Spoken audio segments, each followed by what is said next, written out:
Lockdown से पहले गीता के घर का नजारा कुछ ऐसा था कि रोहन ऑफिस जाता था और शिविन स्कूल। जिनके घर से जाने के बाद गीता काम खत्म करके बाकी समय आराम करती थी।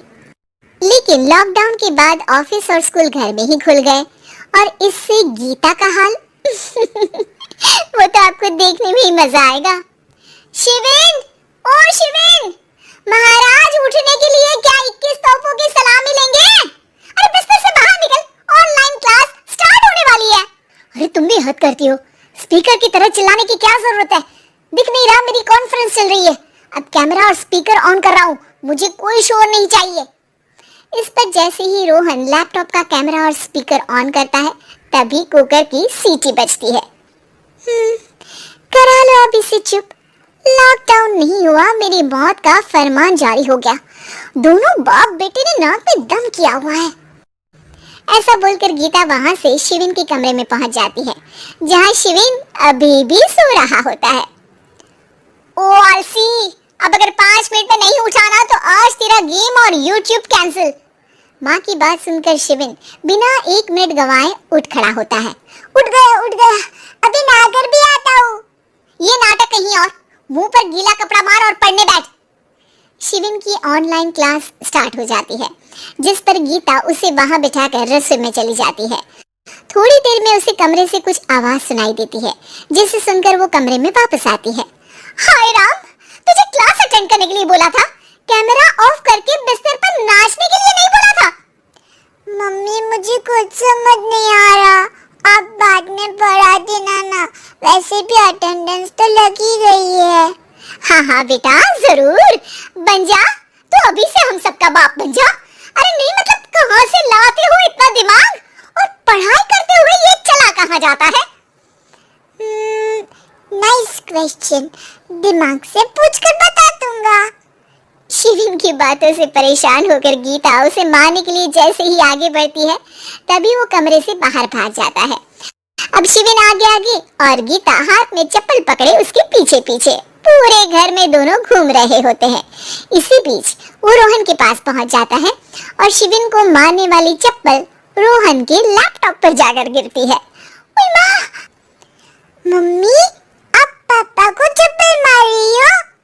ओ आज तक के रिपोर्टर, चुपचाप जाकर क्लास अटेंड कर ले, नहीं तो अगली तेरे पीछे लगेगी।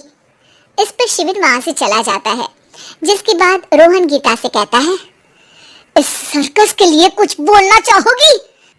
अरे क्या करूं, जब से तुम दोनों घर में रहने लगे हो, घर अपने आप ही सर्कस बन गया है और मैं तुम्हारी नौकर। कभी बेटी को संभालो तो कभी बाप के नखरे उठाओ। इन्हीं सब उथल पुथल में दिन बीतते रहते हैं, जिसमें हर रोज घर के अंदर कुछ नया सियप्पा खड़ा मिलता है, जो ज्यादातर शिविन और रोहन के ऑनलाइन स्कूल और ऑफिस से रिलेटेड ही होता है। एक सुबह, शिविन चल उठ, आज की क्लास जल्दी है। कैमरा ऑफ करके आप अटेंड कर लो। अरे ऐसे छितर पड़ेंगे, दादी नानी सब एक साथ याद आ जाएंगी। गीता की लाख मशक्कतों के बाद क्लास तो खत्म हो जाती है, लेकिन उसके बाद शिविन फोन इस्तेमाल करते हुए इंस्टाग्राम रील बनाने लगता है। रसोड़े में कौन था? तुम थी, मैं थी, कौन था? कौन था? हाँ मैं गरीब हूँ, मैं गरीब हूँ। अरे ओ गरीब के बेटे, आजा, मैं बनाती हूँ तुझे गरीब। मैं बताती हूँ रसोड़े में कौन था। पढ़ाई करने बोलो तो इनकी माँ मर जाती है और ये पागलपंतियाँ जितनी मर्जी करा लो। गीता शिविन को डांट रही होती है, तभी रोहन बीच में बोल पड़ता है, अरे बच्चा ही तो है, इतना गुस्सा क्यों कर रही हो? बेटे का साथ देने की इसी एक कोशिश में अब शिविन के साथ साथ रोहन भी गीता के गुस्से की सूली पर चढ़ जाता है। अगर बेटे पर इतना ही प्यार आ रहा है तो इसे क्लास अटेंड क्यों नहीं कराते? इसका होमवर्क क्यों नहीं कराते? उस समय तो बहुत जल्दी मीटिंग आ जाती है, वो काम मैं करूं और यहाँ इस बेफिजूली की चीज में तरफदारी करके बन जाओ महान। हे भगवान, कोई तो इनके ऑफिस और स्कूल खुलवाओ, मैं इन्हें और घर में नहीं सह सकती। अरे कुछ और मांग लेती, क्योंकि तुम्हारी ये विश इस साल तो पूरी होने से रही, कोरोना। हाय नास बेटे ने जिंदगी ही बर्बाद कर दी। खाए कोई पचाए कोई, कल मुझे चुन चुन कर सबको मेरी बद्दुआ लगेगी। उन्होंने दुनिया का और इन बाप बेटे दोनों ने मेरा जीना मुश्किल कर दिया। गीता वहां से चली जाती है, जिसके बाद रोहन शिविन से कहता है, अरे तुम्हारी मम्मी इतनी भड़की हुई क्यों है? आपकी वजह से पूरा समय घर में रहते हो और उस पर कोई काम कराने की जगह बस ऑर्डर देते रहते हो। अच्छा बेटे, सारा इल्जाम मुझ पर? पूरा दिन तो वो तुम पर ही चिल्लाती है।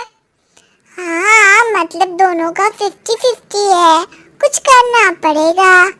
वो कहते ना, make the best out of worst. I have an idea.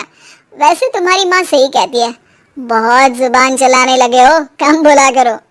अगली सुबह रोहन और शिवेन अपनी गलती को सुधारने के लिए गीता के उठने से पहले घर का आधा काम खत्म कर देते हैं, जिसे देखकर गीता खुश हो जाती है और फिर बाकी बचा काम वो तीनों मिलकर पूरा कर लेते हैं। जिसके बाद अब वो सब मिल बांट कर हर काम में एक दूसरे की मदद करते हुए लॉकडाउन का मजा लेने लगते हैं।